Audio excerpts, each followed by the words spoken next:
우리는 우리의 영이 있고 이제 우리는 영에 대한 이해를 좀 갖고 있어야 돼요. 자신의 영에 대한 이해를 좀 하고 있어야 되는데 이게 그 자신의 영에 대한 이해, 영과 혼에 대한 이해가 부족하니까 영적인 이해가 부족하니까 이런 것들이 이제 사실 이런 것들 때문에 자기 존재에 대한 어떤 정확한 분별력 해석을 못한다는 거죠.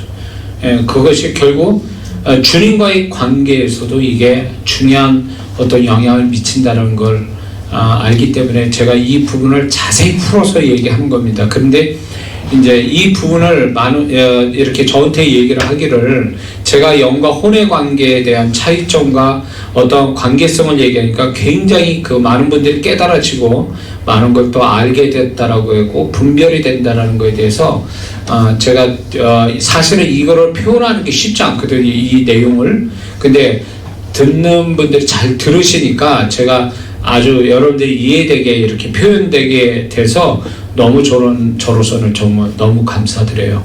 그래서 요 내용은 앞으로 더 많이 얘기가 돼야 될 겁니다. 그래서 제가 경험한 또 주님으로부터 받아 깨달아진 것들을 여러분들이 알기 쉽게 이렇게 표현이 돼서 이것만 정리가 되면요, 자기 존재에 대해서 영과 혼의 관계를 정리만 잘 되면요, 신앙사는데 분명히 어떤 변화가 있을 거라 좀 믿습니다. 자, 그렇다면 영에 대해서 우리가 좀 이해해야 될 게 이겁니다. 먼저 우리가 구원을 받게 되면 죄로 인해서 죽은 우리 영이 살게 되죠. 그래서 살아있는 영, 산영이 되는데 살아있는 영이 됐다 그래서 영이 강하다는 뜻은 절대 아니에요. 그래서 영이 산 거와 영이 강하다는 말은 서로 다른 말이에요. 자, 영은 살았는데 영이 강한 것은 아니다라는 개념을 좀 비유적으로 표현을 하자면 이런 거죠. 엄마가 애를 낳습니다. 애를 낳는데 그 아이는 갓난아기로서 아무것도 못해요. 그러나 사람은 분명해요. 부모를 닮은 정말 아기가 정확한 어떤 온전한 아기가 세상에 나온 거죠. 그러나 그 아기가 온전하진 않잖아요. 말도 못하고 밥도 못 먹고 그러니까 사람이 돼, 온전한 사람이 돼, 그 온전한 사람은 또 아닌 거잖아요. 성장해야 되니까. 이런 거 똑같은 거예요. 우리는 살아있는 영이지만 영이 강한 것이 아니에요. 영이 온전하지 않다라는 거죠. 그래서 영이 강하다라는 말은 제가 거듭 얘기했지만 영이 강하다는 건 혼을 이길 수 있을 만큼 타락한 혼을 이겨서 영이 하나님이 기뻐하는 그 영의 상태 그대로를 혼에다 전달해서 혼이 그 영이 전달한 대로 순종하는 것. 혼이 결국 영의 것을 받아서 그대로 복사해서 그대로 시행할 수 있는 상태가 되게 하는 게 영이 강하다라는 표현이거든요. 그렇기 때문에 우리는 살아있는 영이지만 영이 강한 것은 아니다. 이게 맞는 얘기고요. 그렇다 해서 영이 강한, 원래 구원받았다 해서 원래부터 영이 강한 사람은 없어요. 누구나 다 구원받으면 살아있는 영이 됐지만 영은 강하지 않습니다. 그래서 영을 강하게 하기 위해서 신앙생활이 필요한 거예요.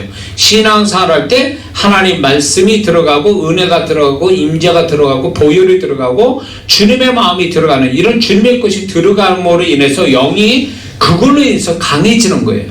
어린아이가 갓난아기 태어나서 막 죽을 살지, 제 아들은 1.8kg 태어났는데 정말 요만해. 병원에서 데리고 나왔는데 그 한겨울에 살지 죽을지도 모르겠더라고요. 그 정도로 아주 조그만한데 얘가 살 건가? 정말 이게 정말 우유를 먹고 잘 살아날 건가 걱정하면서 데리고 왔던 기억이 나요. 근데 근데 이제 제 아들은 이렇게 먹성이 좋아, 저를 이렇게 먹는 거 좋아해서 잘 먹더라고요. 그러니까 이제 하루가 다르게 이제 건강하게 자라가는 게 눈에 보이는 거예요. 그것처럼 우리 영은요, 영의 것을 통해서 영이 건강하고 강건하게 자라가는 거예요. 그게 하나님 말씀, 은혜, 임재, 보혈, 또 이런 어떤 그 영의 이런 것들이 결국은 영이 건강하게 자라가고 강건해진다. 그래서 영은 영의 것으로만 채워져서 영이 건강하고 온전하고 강건해진다라는 것입니다. 그런데 우리가 많은 성도분들이 구원받은 다음에 이런 영적인 공급을 제대로 받지 않으니까 영이 살아있으나 영이 건강한 게 아니라 영이 병들거나 잘못되는 경우가 많다라는 거예요. 그래서 여기서 우리가 또 한 가지 이해될 게 뭐냐면, 구원받아서 살아있는 영이 됐지만 영이 강한 것은 아니다 라는 개념과 영의 상태와 살아있는 영은 다른 차원이다 라는 걸 이해해야 됩니다. 영의 상태, 다시 말해서 영이 건강할 수도 있지만 영이 병들 수도 있다라는 거예요. 아기가 태어나서 아기가 병들 수도 있고 치명적인 병으로 해서 불구가 될 수도 있는 거죠. 그것처럼 우리가 살아있는 영이라 할지라도 이게 영의 것을 계속 공급을 해줘서 영이 강건해지고 온전해져가는 그 과정이 있어야 되는데, 이 영이 만약에 영의 상태가 거기에 영적인 게 공급된 게 아니라 뭐 치명적인 어떤 상처를 받거나, 성경에 보면 강팍한 영, 가난한 영, 하여튼 안 좋은 영에 관해서도 성경에서 분명히 계시하고 있거든요. 그러니까 영이라고 해서 그 영이 다 강건한 건 아니에요. 영이 두 가지 요소에 의해서 영이 이제 영의 상태가 나타나는데, 그건 뭐냐면 영의 것을 공급을 많이 받냐 적게 받냐에 따라서 영의 상태가 좋냐 나쁘냐를 결정된다는 것입니다. 또 하나는 혼의 어떤 이 타락한 혼의 영향을 많이 받냐 적게 받냐, 이거에 따라서 영의 상태가 좋아지냐 나빠지냐 이거를 결정한다는 거예요. 그래서 이 두 가지 측면에서 영이 상태가 결정이 난다라는 거예요. 그런 의미에서 예수 믿고 구원받은 다음에 교회 생활을 시작하지 않습니까? 그 사람이 뭐 나이가 무슨 나이가 60, 70 됐어도, 그때 구원받았어도 영은 살아있지만 영이 약하고 그 다음에 영이 어린아이 같은 영을 갖고 있는 거거든요. 영은 좋은 상태지만, 근데 여기서 이런 경우가 있어요. 교회 살아가면서 성도들한테 상처를 입는다. 아니면 교회 신앙생활하면서 죄를 계속 지어서 간다. 그러면 어떻게 되겠습니까? 또 이 사람이 구원을 받아서 산 영이 됐지만 혼은 구원을 아직 못 받은 상태거든요. 혼은 여전히 세상에 영향받는 아직도 문제가 많은 혼을 갖고 있단 말이에요. 그래서 이 혼이 계속적으로 안 좋은 걸로 공급해요.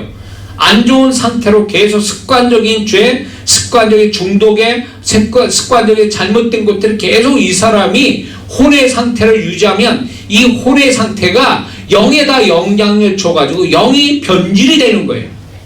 그게 오래되면. 그러면 영은 잘못되는 거거든요.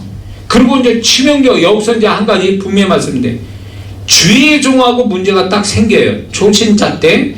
그러면 이 사람은 평생 불구자가 돼요. 신앙의 불구자가 돼요. 왜냐? 이게요, 자기를 지도하는 목회자와 문제가 충돌이 나잖아요. 이 사람은 영의 상처가 어마어마한 큰 상처가 돼서 불구자가 된단 말이에요. 아예 이게 잠깐 치료받고 낫는 게 아니라 영원히 고칠 수 없는 불구자가 돼버려요. 그래서 제가 성도분들한테 이런 얘기합니다. 목사님하고 문제 있으면 교회 나가세요. 그 목사님 위해서 기도하고 그 목사님한테 자신이 잘못하면 회개하고 그 교회에 있든가, 아니면 목사님 정말 잘못해가지고 본인의 상처받았다라면 그 교회에 있지 말고 빨리 딴 교회 가세요. 이렇게 얘기해요. 왜냐면 주의종하고 문제가 생기면요, 권위자, 대표자, 영적 대표자하고 문제가 생기면요, 그 영은 못 견딥니다. 그 목사한테 축복도 못 받아요. 축복을 해준다 해도 이게 안 들어온단 말이에요. 이 영이 고장이 나, 영이 불구자가 되어버렸기 때문에. 저희 부모님이 대표적인 케이스예요. 신앙 좋을 때, 초신자 때 이 주의종하고 문제가 딱 생겨가지고 문제가 있었죠. 그러니까 신앙사 돌아가실 때까지 신앙이 온전치 못하셨어요. 꼭 얘기하시면 주의종을 얘기하세요. 그 상처가 아물지 않아서. 그러니까 신앙이 아주 이렇게 뭐랄까 건강한 신앙이 아니고 온전한 신앙이 안 되시는 거예요. 그러니까 그 신앙이 그러니까 존재가 그러시고 그 다음에 삶의 축복이 없어요. 제가 장남으로서 그거를 보고 자란 사람이에요. 목사인, 그래서 그 두 분이 돌아가실 때까지 그걸 보고 내가 그걸 본 사람이에요. 그래서 제가 말씀드립니다. 되도록이면 주의종하고 부딪히지 마세요. 주의종 혹시 잘못됐다 할지라도 용서할 마음이 있으면 다행인데 용서할 수 없고 자꾸 상처가 나고 목사님 설교가 안 들어오고 목사님을 자꾸 뭔가 비난하고 싶다면 그 교회 떠나세요. 그거는 그 사람은 영원히 영의 불구가 되는 거예요. 그렇게 치명적인 거 그게. 죄는 그냥 회개하고 이렇게 바로바로 처리가 될 수 있는데 이게 영적인 대표자 사람과의 관계가 이게 상처가 커요. 영의 상처가 상당히 커요. 이 사람 관계에 있어서. 그리고 영적인 사람으로부터 상처받으면 이게 상당히 영향이 굉장히 영에 크다랗게 부정적 영향을 미친다는, 그것도 이렇게 영적인 대표자하고 관계가 그래버리면요 이건 문제가 심각해요. 제가 봐도 저희 집안에서 그런 걸 경험했는데, 제가 봐도 그런 문제를 안고 있는 성도는요 딴 교회 가도 꼭 목사님하고 충돌이 나더라고요. 그러니까 이게 한 교회에 믿는 자의 축복은 교회에서부터 시작이 되는 거거든요. 근데 그 교회에서 어디서 시작하면 강대상에서부터 시작해요. 주의종이 세워져서 주의종 통해서 하나님이 축복의 통로자에서 주의종이 축복의 메시지와 축복의 기도를 해주는데 이게 안 통한다는 거예요. 말씀도 안 들어오고 안수를 해줘도 그게 들어가지도 않아요. 그러면 어떻게 되는 거예요? 그 영은 문제가 심각하다는 거예요. 그래서 빨리 그거를 스스로 치유하고 그 교회에서 있을 수 없으면 딴 교회로 가는 게 나는 그 영혼이 살 길이라 보는 거예요. 그래서 여기 현장이나 아니면 영사를 참여한 분 중에 저는 교회를 떠나라고 잘못된 오해하면 큰일 납니다. 본인이 감당하고 용서가 되고 그것이 다 소화가 되면 괜찮아요. 그러나 긍정적으로 그거를 받아들이면 괜찮아요. 그러나 그렇지 못하고 자꾸 있음으로 인해서 마음에 고통이 따르고 그리고 또 마음으로 죄짓고 입술로 죄짓는 이런 문제가 생기면 그게 못 있습니다. 그 성도는 더 있을수록 더 병들어요. 영혼이. 그러니까 그 영혼이 살려면 그냥 차라리 더 은혜스러운 교회를 찾아가서 은혜를 더 받는, 그게 나는 제일 좋은 방법이라 보는 거예요. 괜히 그렇게 해가지고 성도와 또 아주 목사님과 이런 관계가 막 이렇게 잘못돼 버리면 있을수록 그 사람은 더 힘들어져요. 고통받고 힘들어져요. 그러니까 이게 사람 관계에 있어서 영의 상처는요 다른 어떤 상처보다 크기 때문에 이거를 빨리 그때 당시에 해결하지 않으면 두고두고 이 사람을 괴롭히는 거예요. 괴롭히는 거예요. 그래서 뭔가 이게 빨리 치유가 안 되면 뭔가 좀 영혼이 잘 될 만하면 이게 또 다시 도져가지고 또 병이 생기고, 그리고 또 좀 해결하려면 또 어느 순간에 또 그게 병이 도져 계속 재발되는 거예요. 이게 영의 병이 재발되는 거예요. 그러니까 여러분들이 그렇게 되지 않으려면 빨리 그 부분을 어떤 식으로 정리를 하는 것이 영혼을 위해서 좋다, 좀 그렇게 보는 겁니다. 이해가 되셨죠? 자, 그래서 우리 영의 상태가 사실은 혼의 상태보다 좋아요. 이거는 정확합니다. 자신의 혼의 상태보다 영의 상태가 하나님 보시기에 더 좋은 상태가 보편적이다. 그러나 영의 것을 더 많이 공급해 줘야 되는데 영의 자신의 영의 것을 공급 못하고 혼의 부정적 혼이 계속적으로 영에다가 영향 주면 영이 상태가 안 좋아진다라는 것이죠. 응? 그렇게 되면 어떤 현상이 오냐면 영이 잘못되고 영이 병들어 보면 뭐가 치명적이냐면 영적인 부분에 대해서 이게 흡입력도 사라지고 그거를 수행할 수 있는 능력도 사라져 버려요.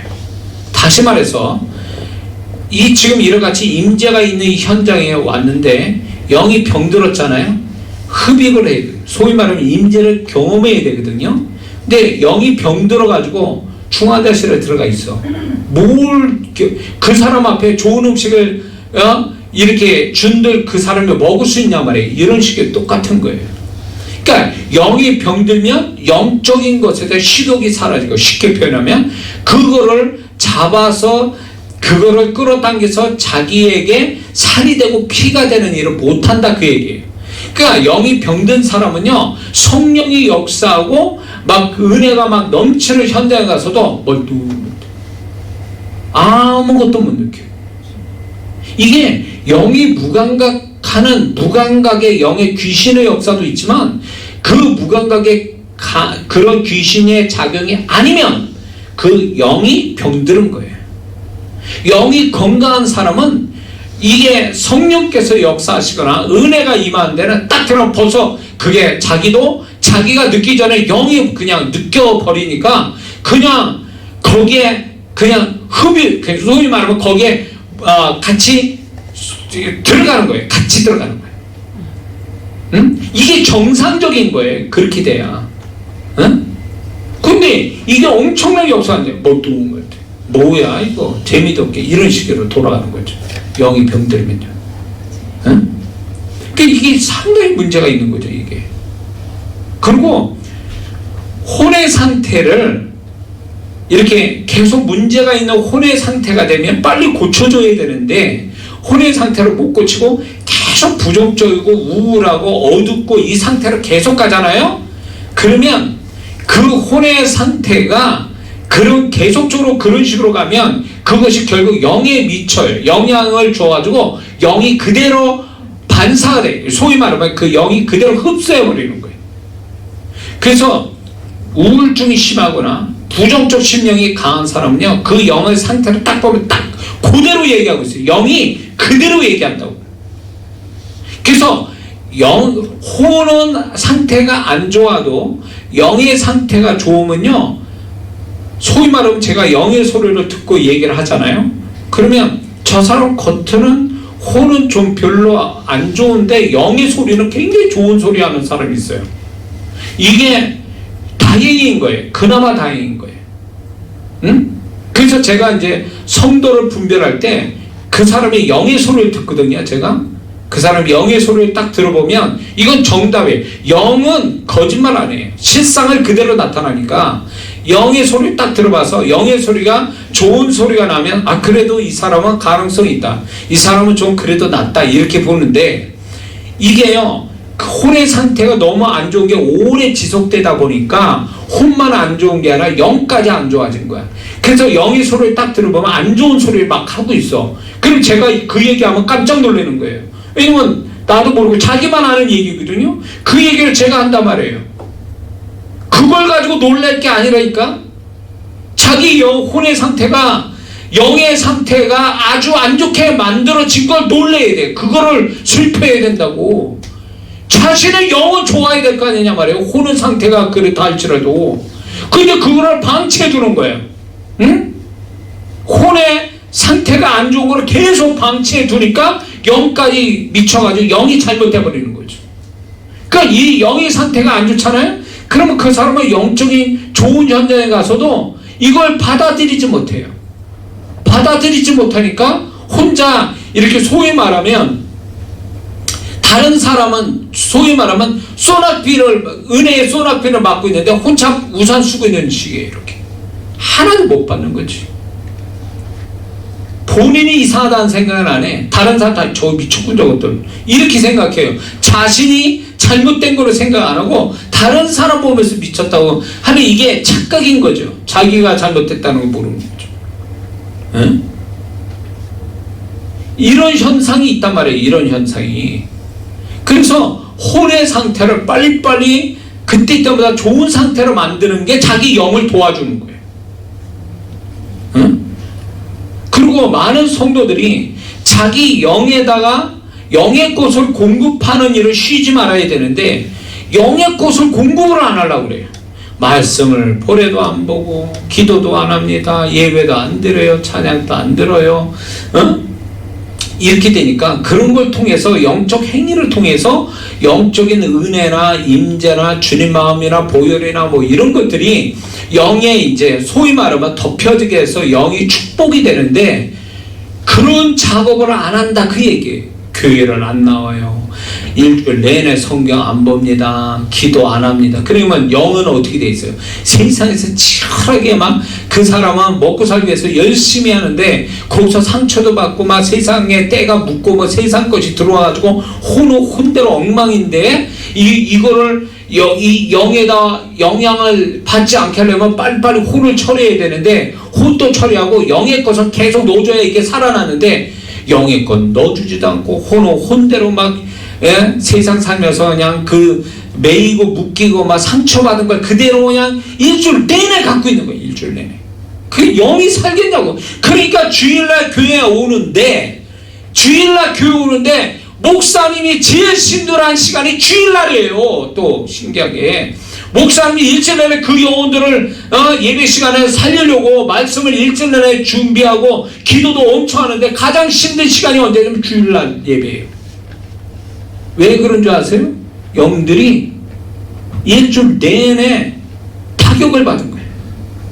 영의 것을 하나도 공급받는 게 없는 데다가 세상 살면서 혼이 막 이런 거에 막 그 혼이 막 부정적으로 돌아가는 걸 그대로 방치하고 주일날 나온 거예요. 그 마음 가지고 그 모습으로. 그러니까 영은 병들었지 혼은 부정적이지.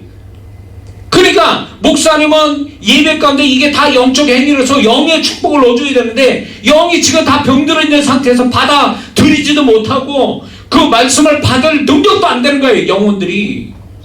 그러니까 목사님은 죽어나고 성도들은 목사님이 그것이 한 100 정도로의 영적인 은혜나 임재나 어떤 주님의 음성을 전달하는데 받는 거는 영이 병들으니까 10이나 20밖에 못 받는 거예요. 그리고 본인이 이렇게 나는 은혜 못 받았다고, 응? 목사님 설교를 잘못하고 있다고 그런 그따위 소리 하고 있어. 진짜 난 그렇게 표현하고 싶어요. 응? 목사님이 얼마나 준비하고 그랬는데 본인은 준비하고 왔냐고. 응? 밤새도록 뭐 TV 보고 어쩌고 이렇게 가뜩이나 영이 안 좋은 데다가 주일을 준비해서 토요일을 준비하고 있어야 되는데 토요일날 밤새도록 뭐하고 늦게까지 그러다가 주일날 이렇게 나옵니다. 기도도 안 하고. 그러니까 그 영의 상태가 어떻게 했냐고. 그걸 목사님 탓하고 있어요. 예배 탓하고 있고. 정신 나간 거죠. 그건. 제가요 예배 시간에 다른 교회 모르는데 우리 교회는 좀 하나님 앞에 시끄러워야 돼요. 그러니까 소위 말해 찬양도 그렇고 기도도 그렇고 하나님께 뭔가 시끄러워 큰 소리가 나야 영이 사는 거거든요. 조용하면 안 되는 거예요. 지금 가뜩이나 영이 다 거반 죽어나가는데 지금 조용히 묵상 기도하고 있어요. 이게. 그 영이 살겠냐고. 그게 진식시키는 거지. 응? 왜 입을 안 벌려? 기도할 때 찬양할 때 왜 찬양 안 부르고 기도할 때는 입 딱 다물고 있냐고. 자기 영혼이 지금 죽어나간 줄도 모르고. 제가 우리 성도들 주일날 예배할 때 통성기도 하면서 시작하는 이유가 있어요. 그 배경이 오래전에 제가 이제 영적 분별력이 자꾸 이제 생기는 가운데서 주일날 예배할 때 너무 힘든 거예요. 이렇게 뭐 준비를 엄청 하는데 성도들 공급이 이게 전달이 안 되고 막 이래서 저분들이 영혼들이 문제다라고 했는데 어느 날 그 실상을 보여주시는데 그게 확 하고 분별이 되는 거예요. 영분별이 되는데 기도를 이렇게 하고 있는데 사람이 하나도 없는 거예요. 난 기도하고 이렇게 예배를 인도하고 있는데 이 앞에 사람이 한 명도 없는 거예요. 갑자기 이게 뭐야? 성도들이 예배 드리고 있는데 왜 사람이 없지? 근데 그 다음에 오는 게 뭔지 아세요? 영들이요 다 자는 거예요. 고요하고 잠자니까 사람이 없는 거예요. 없는 것처럼 느껴지는 거예요. 사람이 그렇게 와 있는데도. 아, 영들이 일주일 내내 이런 식으로 잠들어 있었다가 교회에 왔구나. 이 영들을 깨우는 방법은 방법이 없어. 기도로, 통성기도에서 방언기도하는 것이 영을 살리는 길이다 라는 생각에서 기도를 하기 시작한 거예요. 기도, 통성기도를 시작한 거예요. 응? 이 묵상기도는 사실 기원이 사실 은혜스럽지 않은 기원이라는 거 아시죠? 고요하게 무슨 주님이 이제 아니 영이 지금 겁아 죽겠는데 무슨 고요하게 그걸 따지냐고. 영이 살려면 얘기를 해야지. 하나님께 뭐라고 얘기를 해야지. 응? 그렇기 때문에 주일날도 제가 이렇게 주일날 이제 통성기도를 이렇게 하면 소리는 들리는데 영이 살았는가를 저기 확인을 하거든요. 영이 살아서 기도하는 건지 저거 이제 영이 잠자고 있다 이제 어쩔 수 없이 이제 깨어나는 건지 뭐 이런 거를 좀 내가 느끼면서 제가 예배를 인도를 하거든요. 그러니까 영들이 막 이게 주일을 준비하지 않는 상태에서 주일날 나와버리니까 제일 힘든 게 목사예요. 더 저같이 영적으로 분별이 되는 사람은 더 힘들어요. 이게 더 힘들어요. 심지어는요 이 영상에 참여하는 사람 10년까지 와닿는다니까. 목요일날 제가 그런 얘기 많이 했을 거예요. 어떤 사람이 들어왔는지 내지는 어떤 마음으로 지금 이 시간을 지금 하나님께 드리고 있는지 그게 다 영분별이 된단 말이에요. 왜냐면 여러분들이 그 모든 것이 강단으로 다 올라와요. 그 심령이. 그러니까 제가 분별이 되는 거죠. 응? 그러니까 이게 영이 딱 준비가 돼야 예배가 정말 드릴 준비가 되는 건데 영이 다 자고 있는데 병들어 있는데 무슨 예배가 준비가 되는 거예요. 그 영혼은요 예배 축도할 때까지 깨어나지 못하고 축도할 때까지 온전하지 못한 상태로 끝나는 수가 너무 많다는 거예요. 그게 온전한 예배입니까? 온전한 예배에 축복을 받는 거예요 그게? 그러니까 악을 쓸 수밖에 없어. 정신 깨어나라고 영혼들을. 소곤소곤 됐다니까 더 잘 것 같으니까. 자, 그래서 여러분들이 자신의 이 주일날 예배 시간 뭐 이런데 은혜가 안 된다, 뭔가 와닿지 않는다 그러면 그거를 교회 탓하고 목사님 탓하지 마세요. 본인이 영에 살아있는 영, 온전한 영이 되면요 그 자리에 앉은 그 자체만도 벌써 은혜가 오고 임재가 오고 벌써 영이 사는 걸 본인이 자기가 안 느끼려도 영이 벌써 그걸 느끼고 움직이거든요. 그렇게 돼야 되는 거예요. 이게 정상인 거예요. 그래야 뭐 예배를 인도하는 목사도 신나서 예배를 인도하는데 거반 다 죽어가지고 교회에 예배를 드리는데 그거 살리려면 목사님이 어떤 식으로 해야 되거든요. 그러니까 목사님만 죽어나는 거예요 사실은. 응? 자, 그래서 우리가 혼의 상태와 영의 상태에 이런 차이가 있다. 이제 이런 걸 좀 알아야 될 필요가 있고요. 영의 것을 공급받아서 힘을 쓸 때 혼을 이길 수가 있어요. 혼을 이기는 비결은 영이 혼보다 더 큰 힘을 갖는 거예요. 그래서 영의 세계에는 능력 세계, 누가 능력이 있고 누가 능력이 없냐 이거 차이고요. 내 개인적으로 나 자신에 대해서 영과 혼의 관계도 힘의 정도에 따라서 누가 지배하냐 나를. 영이 힘을 가지면 혼을 지배해서 우리가 더 좋은 상태가 될 거고, 영은 약하고 혼이 힘을 크다라면 혼에 이끄는 대로 갈 수밖에 없어요. 자, 영은 소원이 기도하고 싶은데 혼은 기도하고 싶을 마음이 없어. 그러면 반드시 이유와 핑계를 대고 기도를 안 합니다. 이게 혼의 작용이에요. 근데 그거를 따라간다라는 거예요. 따라간다는 거지. 아 그래, 아유 다음에 기도하지. 다음이라는 말 쓴 사람 조심하세요. 그 다음이라는 단어를 많이 쓴 사람은 이미 혼에 진 거예요. 그분은 지금 영은 그분을 지시하기를 영이 지시하기 지금 해야 된다라고 얘기하는데 지금 해야 되는 걸 알면서도 이유와 핑계를 대는, 이유와 핑계를 대는 건 뭐예요? 혼의 작용이에요. 기도를 해야 된다는 부담을 안는 것은 영의 작용이란 말이에요. 그러면 거기에서 누가 이기는 거예요? 지금 핑계와 이유로 되면 그걸로 따라가면 혼이 이기는 거고, 영의 부담을 지금 가진 대로 움직이면 영이 이긴 거지. 그러면 내가 영적인 사람인지 혼의 사람인지 분명히 답이 나오는 거죠.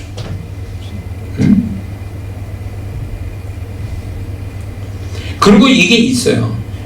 우리 교회 이제 화요 기도 응답 모임이 있는데, 이제 우리 박 목사가 이제 이렇게 해서 시작이 돼서 하나님의 계획과 뜻 가운데 이제 시작이 됐는데, 의지적으로 기도를 오래 하는 사람도 의지가 강해서 그럴 수도 있어요. 그런데 혼의 의지가 강하다는 얘기는요, 기도할 그 의지를 가졌다는 건 혼의 능력이 아니에요. 영이 강하니까 혼을 잡아버린 거예요. 그래서 영이 그렇게 기도하자라고 혼에다 지시를 하니까 혼은 반발을 하지 못하고 영이 강하니까 혼은 그대로 받아서 순종하는 거예요. 그게 엄청난, 이제 소위 말해서 기도에서 평균적으로 기도하는 것도 더 많이 한다라고 하는 것은 결국 그 사람이 영이 강해서 혼을 이겼다는 증명이에요. 그 증거하는 거예요. 그게 증명하는 거예요. 보통 사람도 30분 이상 기도 못 하잖아요. 길어야 1시간 돼요. 근데 그게 2시간, 3시간, 4시간씩 막 기도한다는 건 그건 혼의 의지로 되는 게 아니에요. 영의 의지가 강하니까 혼을 이겨버린 거죠. 혼은 어떻게든지 안 하고 싶거든요. 졸게 만들고 잡념 갖게 하고 실증 느끼게 하고 하기 싫은 마음 주고 막 이런 마음들이 혼의 작용이에요. 근데 그거를 제어했다는 얘기는 영이 강하다는 증명이에요. 그래서 여러분들이 정말 내가 영의 사람인지는 아주 단편적으로 알 수 있는 방법은 기도를 어느 정도까지 할 수 있냐는 거예요. 혼이 반발이 어느 시점에서 반발이 와요. 자, 기도하자 그래서 이제 핑계와 이유를 대해서 안 하는 사람은 이미 혼의 사람이고, 그거를 그나마 영이 힘이 있어서 혼이 그나마 들어주는 척해서 기도를 한다 쳐요. 기도를 했는데 혼이 영의 힘이 밀려가지고 그냥 기도합니다. 어느 정도는 기도를 하게 만들어요. 영의 힘이 있을 때는. 그래서 10분 넘어가고 20분 넘어가면 그때부터 반발이 일어나요. 혼의 반발이. 그런 거 느낍니까? 지루하다. 응? 아주 힘들다. 졸리운데 잡념이 생겨. 그리고 귀찮은 마음 들어요. 기도를 빨리 끝내고 싶은 마음 들어요. 이제 혼이 이런 식으로 반발을 하는 거예요. 이런 식으로 반발을 막 하는 거죠. 요게 반발을 일으킬 때가 바로 뭐냐면 영이 힘을 거기까지만 미친 거예요. 그거를 제어를 할 수 있는 영의 힘이 있다면 계속 진행이 될 거고, 만약에 영의 힘이 거기까지면요 혼의 반발대로 끝내게 돼 있어요. 그래서 혼의 반발이 오는 상태에서 끝내면 그 사람은 여전히 혼의 사람이라는 거예요. 영의 사람이 아니에요. 그래서 기도를 한다 해서 다 영의 사람이 아니에요. 영의 사람은 뭘 두고, 기도 속에서 영의 사람은 누구냐 할 때 혼의 반발을 극복하고 기도할 줄 아는 사람이 영의 사람이 비로소 되는 거예요. 근데 혼의 반발에서 스톱하면 그 사람은 여전히 기도라는 영적 행위를 가지고 기도하지만 여전히 그 사람은 혼의 사람이에요. 그러니까 혼의 반발이 어느 쯤에 오느냐, 어떤 사람은 10분 만에 오고, 어떤 사람은 20분 만에 오고, 어떤 사람은 30분, 어떤 사람은 1시간 만에 와요. 그러면 그 혼의 반발이 온다는 얘기는 영의 힘이 거기까지만 미친다. 그 이상은 못 미친다라는 의미가 바라서 혼이 드디어 힘을 발휘할 때가 그때예요. 근데 이거를 제어하고 기도를 한다는 것은 그 사람이 비로소 영의 힘을 더 가졌다는 얘기예요. 그래서 영의 힘을 가짐으로 인해서 혼의 반발을 이기면 그때부터 그 사람이 영의 사람이 되고, 기도가 그때부터 더 새로운 차원에서 기도가 되기 시작하는 거죠. 그래서 진정한 기도 속에 기도의 시작은 언제냐, 정말로 영으로 기도하는 순간이 언제냐, 혼의 반발을 이기는 그 다음부터예요. 혼의 반발을 이기는 그 다음부터가 진짜로 영으로 기도하는 게 되고 그 사람이 영의 사람이라는 걸 증명하는 거예요. 그래서 여러분들이 기도할 때에 내가 어느 시점에서 혼의 반발이 오는가를 여러분들이 서로 그거를 좀 알아둔 다음에 그거를 극복하는 기도가 돼야 돼요. 극복하는 그 기도, 극복돼서 그 다음까지 기도가 된다면 이 사람은 기도가 굉장히 스무스하게 깊이 몰입이 되는 기도가 돼요. 그게 왜 그러냐? 영으로 이제 기도하기 시작하기 때문에 그런 거예요.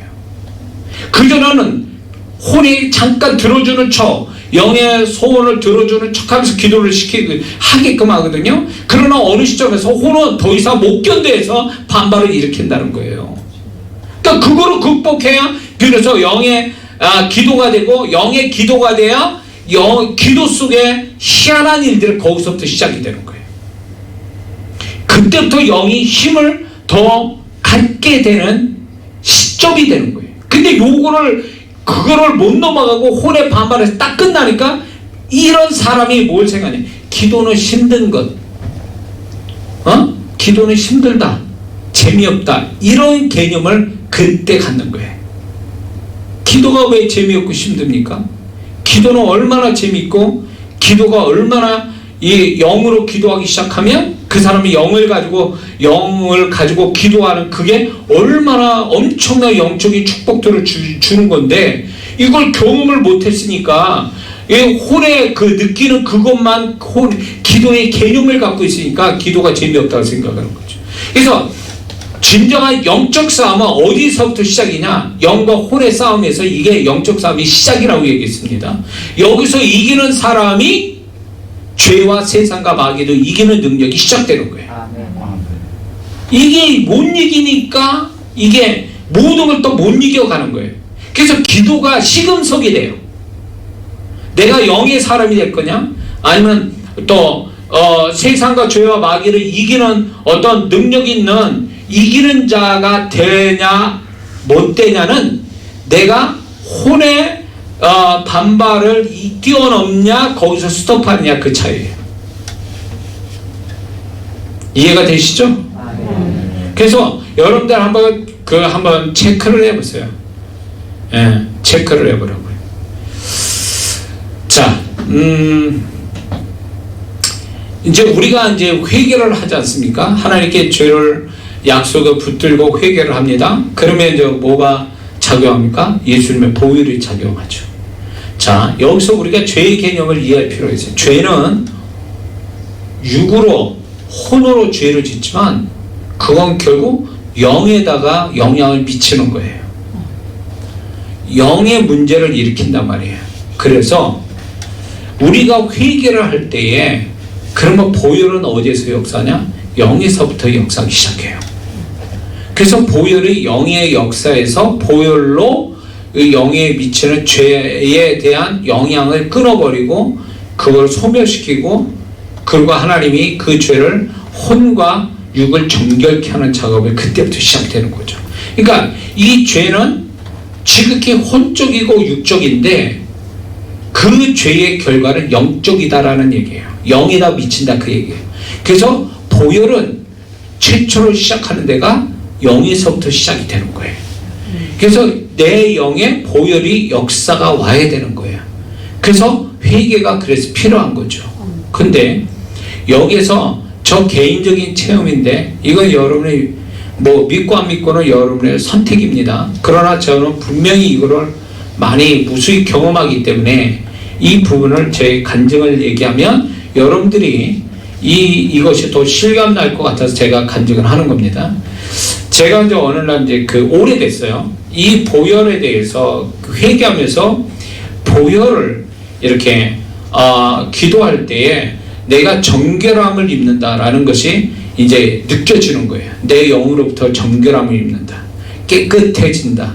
라는 그런 느낌을 받는데 어느 순간인가 제가 이제 보혈을 이렇게 누구를 위해서 기도하거나 춥게 하거나 이렇게 제가 회개할 때 어떤 현상이 오냐면 분명히 보혈이 역사를 했는데 그 보혈은 위로부터 아주 검붉은 예수님의 보혈이 그 사람에게 임했는데 희한하게 처음 볼 때는 검붉은 피인데 딱 그게 닿는 순간에, 그 사람들이 닿는 순간에 그게 하얗게 변하는 거예요.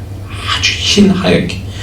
제가 그래서 이 말씀이 정말로 이게 와닿고 믿어지기 시작한 게 뭐냐면, 이사야 1장 18절 여호와께서 말씀하실 때 오라 우리가 서로 변론하자. 너희 죄가 주홍 같을지라도 눈과 같이 씌어질 것이요 진홍같이 붉을지라도 양털 같이 되리라.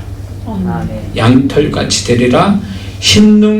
눈과 같이 씌어질 것이다. 이 말에 저는 실제로 본 사람입니다. 이게 그래서 보혈이 분명히 나갈 때 그 보혈이 검붉은 피로 나갔는데 닿는 순간에 하얗게 변해요. 그래서 보혈이 가는 데마다 이게 신눈같이 되어지는 이 사건을 저는 자주 보거든요. 그 부분에 대해서. 그래서 보혈이 실제로 역사하지만 그 보혈이 닿는 데는 희게 만드는 놀라운 일들이 벌어지는 거예요. 그러니까 저는 이 예수님의 보혈이 이런 식으로 역사한다는 걸 저는 아주 실감나게 제가 이제 영화를 넣어서 보았기 때문에 그걸 보면서 사역을 하는 거죠. 그리고 실제로 이제 제가 어떤 생수 사역을 이렇게 할 때도 이렇게 하나님의 믿음으로 이제 여기에 보혈이 임하게 해달라고 딱 기도하면 그 보혈이 실제로 역사하는 게 이제 저는 이제 보고 사역을 해주는 거거든요. 그러니까 그냥이 아니에요. 그러니까 영안이 열린 사람과 안 열린 사람 차이가 거기 있는 거예요. 이게 보이니까, 예, 보여서 사역을 하는 거니까. 근데 그 부분에 자세히 제가, 근데 이제 이런 게 있어요. 보혈이 이제, 이거는 개인적 체험이니까, 이건 뭐 진리도 아닙니다. 다만 여러분들이 믿고 안 믿고 여러분 선택이니까 저는 이제 체험된 거를 얘기를 하는데 도움될까봐 이게 말씀드리는 거예요. 이제 보혈이 어떤 이제 믿음으로 이렇게 누군가를 사역을 해줄 때 생수에다 이제 제가 믿음으로 기도를 합니다. 그럴 때 보혈이 여기 임하게 하옵소서라고 딱 하면은 보혈이 꼭 여러분이 여러분이 그거 있죠. 잉크 물이 뚝 떨어지면 이렇게 퍼지는 거 있죠. 물속에서. 그거 똑같아요. 그래서 그 보혈의 한 방울이 그 많은 물을요, 그게 아주 뻘겋게 만드는 작용을 일으켜요.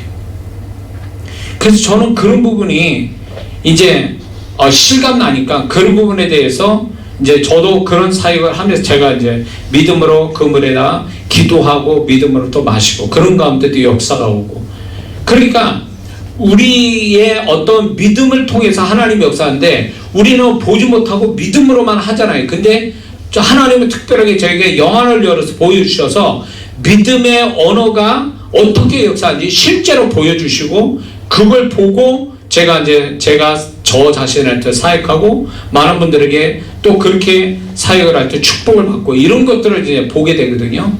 그러므로 우리가 믿음으로 뭘 한다라는 그 자체가, 믿음으로 하는 그것이 실제로 영의 세계는 그게 실제로 나타나는 거예요. 실제로. 이해가 되십니까? 그래서 우리 영혼의 보혈이 임한다는 것은 굉장한 축복이에요. 그리고 이제 제가 집회를 하거나 예배를 드릴 때 항상 보혈을 먼저 구하고 그 다음에 성령의 임재를 구하거든요. 그게 그냥 하는 말에 주문처럼 얘기하는 게 아니라 실제로 보혈이 덮여지고 성령이 그 안에서 보혈 가운데 역사를 해야 성령님이 드디어 임재 속에서 그분의 마음껏 우리의 영혼들을 축복하기 시작하는 거거든요. 그래서 보혈이 모든 걸 막아줘요. 이 보혈에 관한 제가 간증이 많아요. 제가 체험한 게. 그건 나중에 기회 되면 나중에 더 다시 말씀드리지만, 저는 이제 그런 체험들 때문에 이제 예수님의 보혈을 얘기 안 할 수가 없어요. 예수님의 보혈을. 악한 영이 이 예수님의 보혈을 엄청 싫어하고 두려워해요. 예수님 보혈을. 이렇게 귀신 소리 들어보면 또 그래요. 그래서 하여튼 우리의 영의 것을 공급해 주는 것은 대단히 중요한 일이에요. 근데 많은 그리스도인들이 자기 살아있는 영의 것을 공급하는 것을, 이것을 게을리하니까 혼에 갇히는 거예요. 혼에. 타락한 혼에 끌려가는 거예요. 영의 소원대로 가는 게 아니라 영은 소원에 있을 때 행할 능력이 없는 거예요. 왜? 혼이 힘을 더 갖고 있으니까. 그래서 이런 게 있어요. 신앙사를 이제 시작하는 분들, 구원받고 신앙사를 하는 사람은요, 봉사부터 하는 게 아니에요. 봉사부터 하는 게 아니라 자기 영의 것을 집어넣어주는 작업을 굉장히 부지런히 해야 돼요. 영이 왜냐면 약하잖아요. 아직 강건한 영이 아니거든요. 살아있지만 약한 영이란 말이에요. 그러니까 이 약한 영이 온전해지고 강건해지려면 영의 것을 계속 공급해줘야 되는 거예요. 그러니까 봉사할 게 아니란 말이에요.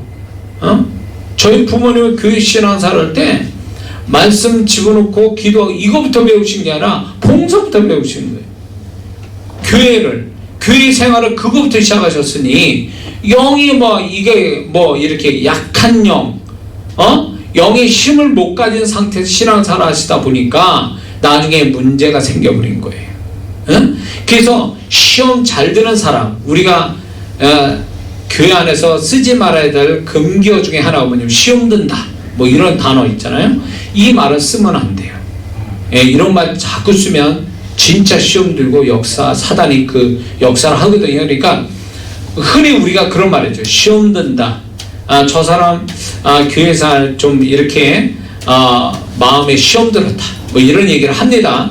근데 시험 들은 것도 사실 그 사람이 마음에 실족함을 갖는 그걸 들여다보면 별거 아닌 거예요, 사실은. 그냥 용서해주고 또 대화 나누면 다 풀어질 것을 그걸 마음에 꽁하게 둬가지고 결국 큰 일도 아닌데 그거 가지고 죽이네 살리네 교회를 가네 마네 교회를 떠나네 마네 이런 데까지 발전하거든요. 그 성도들의 특징이 뭔지 아세요? 그렇게 시험 잘 되는 성도들 영이 약하다는 거예요. 영이 강건하면요, 진짜 소위 말해서 진짜 시험거리도 쉽게 극복이 되고 수용이 되고 극복이 되거든요. 근데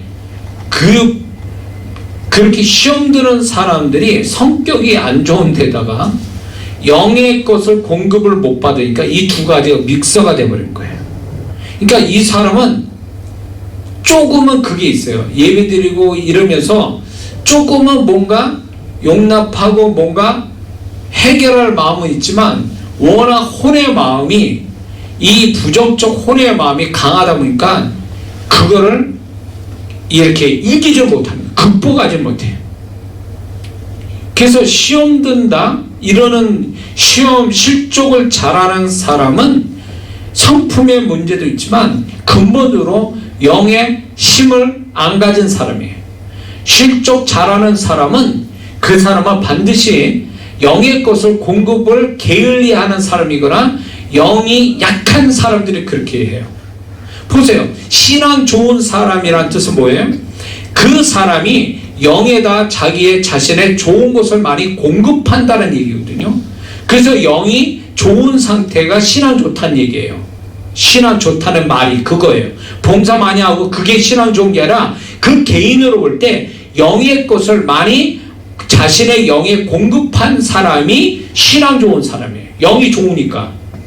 그런데 이게 혼내 상태도 안 좋은 데다 영의 것을 공급을 안 하니까 영도 약해진 상태에서 조그만 교회 문제 생기면 그걸로 폭발해 버리는 거예요. 그걸로 혼이 그냥 그 사람의 모든 걸 대표하게 만드는 거예요. 지원차 그러다 끝나는 거예요. 하나님도 인정하지도 않는 실족당해서 지원차 진짜 세상 말로 쇼하다 끝나는 거예요. 그럼 자기만 손해나는 거예요. 하나님도 인정 안 하거든요. 응? 그런 것도 다 하나님이 감당할 만큼 주신다고 그랬으니까 그런 실족당할 수 있는 일도 사실은 감당할 만큼 주셔서 기도만 좀 하면 또 말씀의 은혜만 받으면 다 끝나는 일을 그거를 못하는 거예요. 왜? 영의 공급을 안 해줬으니까. 그러니까 안 되는 거예요. 그래서 저는 시험 들은 사람들은 뭔 얘기도 안 듣고 결국은 자기 생각대로 막 가더라고요. 또 자기 생각을 이렇게 자기가 합리화시키고 자기가 정당하다는 거를 교회 성도한테 자꾸 또 다른 성도한테 전염시키죠. 다른 사람을 동조로 구하죠. 동의로 구하죠. 그래서 교회 분란을 일으켜요. 나는 이런 성도 절대로 들어줄 마음이 없어요. 이런 성도들은요.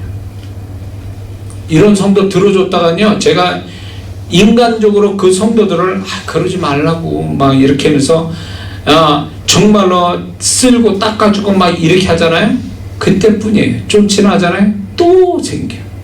그러면 그때 와서 또 지쳐.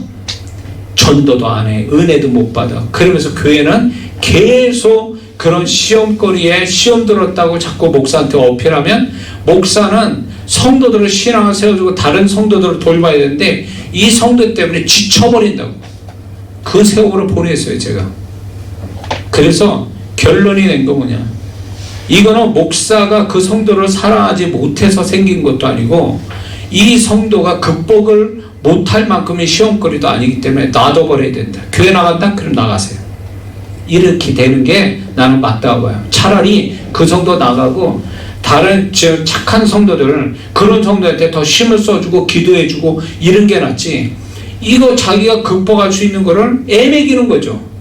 다른 성도 힘들게 은혜에 못 끼쳐. 목사한테 자꾸 목사한테 그런 어필하면서 계속 목사 마음을 힘들게. 그게 결국 좋은 게 없어요. 그러면 결국 사단이 그 사람 탓에서 통해서 역사를 하지요.